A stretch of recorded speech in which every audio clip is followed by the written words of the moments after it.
il y a des institutions qui ont un temps d'antenne illimité. Et ce temps d'antenne-là a été conforté par l'article 108 du nouveau Code de l'information et de la communication. Il s'agit du temps d'antenne du président de la République. L'article 108 de la loi dit ceci, que les interventions du président de la République qualité sont sans limitation. Ça veut dire que nous ne pouvons pas calculer l'intervention du chef de l'État. En revanche, la loi a précisé dans son second alinéa que si le président de la République intervient en tant que chef de parti, nous pouvons comptabiliser.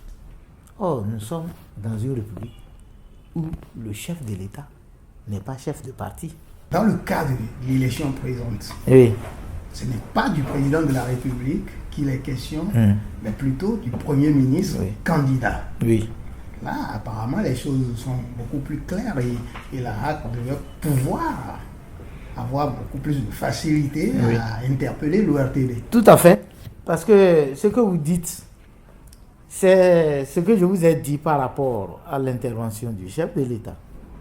Ça a été mesuré en tant qu'institution de la République. Mais il y a les autres institutions qui accompagnent le pouvoir d'État. La HAC, par exemple, n'a pas une limitation du temps d'antenne.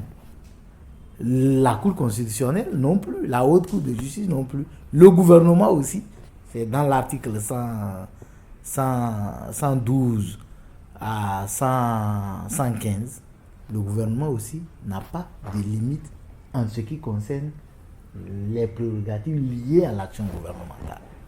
Nous ne calculons pas le temps d'antenne. La cloison maintenant entre le gouvernement et entre le Premier ministre et le candidat.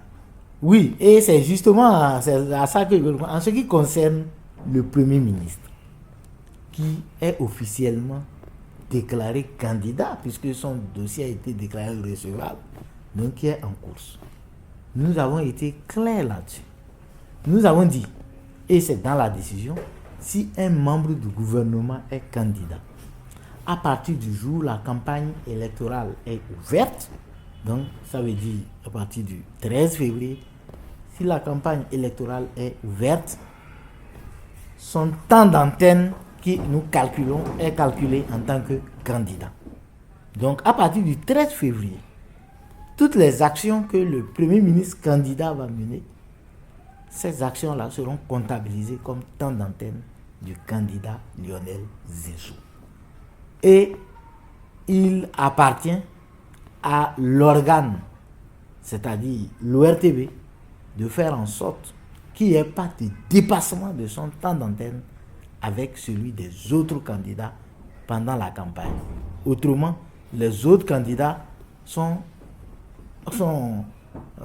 la latitude de réclamer le temps d'antenne, en tout cas de réclamer le dépassement qui est fait et de pouvoir couvrir ce dépassement. Et nous veillons, même s'il ne réclamait pas, il appartient à la HAC. Chaque jour, nous calculons le temps d'antenne. Donc, quand nous constatons un dépassement, nous demandons à l'ORTB de rétablir le temps d'antenne au candidat qui a consommé le moins. C'est ce que nous pouvons faire. C'est-à-dire considérer le Premier ministre candidat à partir du 13 février comme le candidat et calculer son temps d'antenne comme candidat et non comme Premier ministre.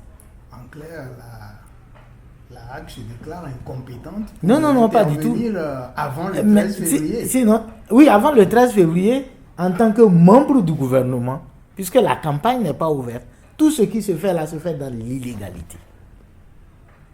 Tout ce qui se fait actuellement se fait dans l'illégalité. Et vous le savez autant que moi que l'article 62 du Code électoral interdit toute propagande, toute campagne électorale en dehors de la période prévue par la loi.